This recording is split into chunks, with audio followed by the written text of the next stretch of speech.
Selamat malam untuk kamu yang mungkin sedang menuju kasur. Sebelum kamu tidur, Rati bakalan temenin kamu dengan podcast sederhana ini.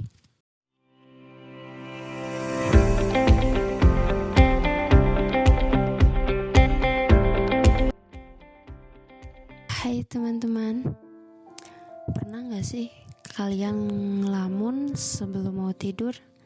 Ngebayangin kehidupan kalian di masa lalu, mungkin waktu kalian masih kecil. Nah, ini yang sering aku rasain setiap aku menuju tidur. Kebayang terus masa lalu. Dan kalian merasa sedih gak sih? Sakit gitu saat kenangan itu muncul. Pastilah kalian juga merasain kan kayak aku. Mungkin untuk yang kalian kehidupannya indah di masa lalu, itu bahagia-bahagia aja ya kan? Malah rasanya ingin terulang kembali masa-masa kecil itu. Tapi sayangnya itu gak terjadi pada diriku. Itu gak kepihak kepada aku. Pasti kalian gak asing lagi kan dengan kalimat perceraian. Curhat sedikit sih. Kata itu selalu terngiang-ngiang di kepalaku. Dan kata itu adalah awal mulanya kehancuranku dan kebangkitanku. Untuk yang merasakan, kalian pernah gak sih merasakan kesepian, kesedihan, merasa hidup itu sendiri gitu kan? Di lingkungan yang hancur, ya bisa dibilang broken home kali ya. Banyak problem, banyak kegaduhan, dan rasanya semua kesedihan di dunia ini kita rasain, aku rasain, dan aku dapatkan gitu.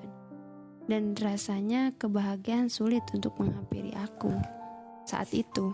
Banyak cerita yang aku saksikan di rumahku saat itu. Dari awal kebahagiaan menjadi kehancuran. Dari awal mula kehancuranku saat itu, di situ aku melihat ayah dan ibuku bertengkar. Mereka memasang wajah yang sangat emosi. Saat itu aku diam dan duduk di tengah-tengah mereka. Kebayang gak sih sakitnya kalau kalian di posisi aku saat itu? Duduk di tengah-tengah kedua orang tua kita yang lagi berantem. Sejak itu aku masih umur 10 tahun yang menurutku itu sedang berada di fase butuh-butuhnya perhatian dan senang-senangnya bermain. Bukan melihat kejadian seperti ini. Di tengah-tengah mereka, aku sempat berkata, "Ayah, ibu, tolong janganlah kalian bertengkar. Aku tak ingin semuanya berantakan. Aku gak mau kehidupanku hancur karena egois kalian.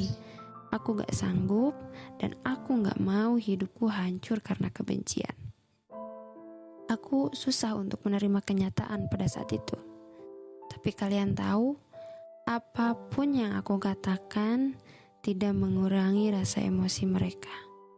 Sama sekali tidak. Malah mereka makin menggila, emosi mereka makin menjadi. Meskipun mereka tahu aku ada di tengah-tengah mereka saat mereka berantem, tapi mereka mengabaikanku. Di sana rasanya aku sangat hancur, perasaanku begitu hancur. Aku juga berpikir mungkin rencana Tuhan berbeda, takdir yang membawaku ke dalam kehancuran ini. Semua benar-benar telah berbeda saat itu. Gak seperti dulu lagi. Kehancuran pada saat itu benar-benar di depan mataku. Aku menjadi korban keegoisan kedua orang tuaku. Aku berpikir, mengapa Tuhan gak adil akan kehidupanku? Dan aku juga akan mengakhiri hidupku saat itu. Karena aku benar-benar hancur pada saat itu. Aku pun berpikir kehidupanku sudah berakhir. Pasti kalian merasakan hancurnya perasaanku pada saat itu. semua itu sangat menyakitkan, benar-benar menyakitkan. Tapi saat aku berpikir itu sebuah kehancuran, aku mengakhiri hidupku, itu bukan jalan yang terbaik untukku. Karena aku yakin ini bukan akhir dari cerita kehidupanku. Aku bisa bangkit saat itu. Aku mungkin bisa lebih kuat daripada itu. Dan aku terus melangkah melihat ke depan, karena aku yakin Tuhan merencanakan keindahan-keindahan untukku. Dan hidupku masih panjang, masih belum berakhir. Harapan-harapan itu masih ada. Kehancuran itu yang membuatku kuat.